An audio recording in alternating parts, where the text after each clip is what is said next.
Inferno Verde? Well, it talks about this group of activists that go down to the Amazon to save one of these uncontacted tribes down in the jungle. And they're from a very privileged background, and they think they can go and save them, not really knowing what they're getting themselves into. And as they're coming back from their successful venture, their airplane crashes in the middle of the jungle, and the same tribe they were trying to save ends up maybe eating them. It was so much. It's interesting because I think we shot this movie like 3 years ago now, and the stories are actually more alive today than they were when I was telling them at the beginning. I think just because your memory starts clearing up partially, and I think it was so intense that I couldn't quite process it for a long time.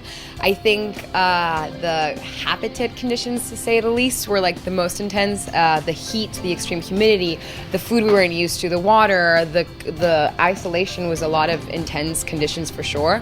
But for me, the most amazing part was connecting with people that were so drastically different from what I know. It's people that, thank God, spoke Spanish, so I could really relate to them and talk to them. And this was a village where we worked in called the island was called Kayanayaku, and it was like a 3-hour boat ride to get there, and the boat ride already was like an amazing trip into this green avatar world.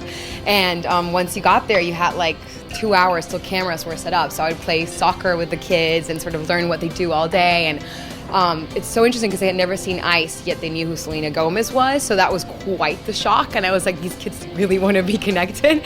So I think I actually learned more from them than they did from us. It was a very special time for me that I'm never going to forget. It's exciting. I think the fact that Green Inferno was shot with a Chilean crew that discovered me makes me really proud, because it means that we're doing great work that people from other parts of the world are seeing, because there is a lot of talent in all of South America and in all of Latin America, and it needs more eyes. I think the audience today wants it, and you're starting to see it, like in all the TV shows, you're starting to see more Latinos come out, and it's an interesting and amazing time. I think we really need to fill those posts and start, looking to people we want to actually look at, and see and represent ourselves.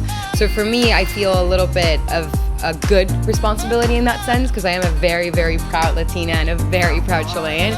So I'm always looking out for those particular things that I know I personally would want to see in someone. It was so much fun. Shooting with you was really cool. We got really great, cool dresses that I thought I would have never worn, especially that turquoise one, but it ended up really being really sexy, and I felt really sexy. So I hope that reads. It was just a very chill group. The makeup and hair were awful, but it's okay. You can always work with that, because I feel like, that can happen.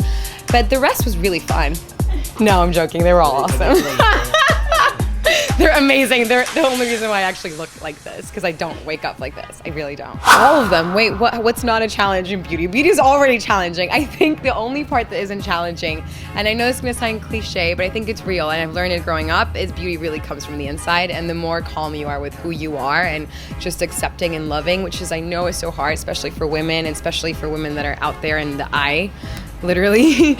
I think it's so important to start from within, and then beauty just starts glowing. But real challenges are trying to keep in shape always, because you have to be camera ready, My hair needs a lot of work sometimes, and keeping the face clean and being healthy. Bueno, los invito a todos a ver la película de Green Inferno, que va a salir el 25 de septiembre en los cines acá en Estados Unidos, que me tiene muy contenta, y va a salir en el resto del mundo también. Así que los invito a todos a ver la película y a la aventura que nos lanzamos nosotros. Gracias. Soy Lorenza Izzo y les mando muy feliz 20 para todos.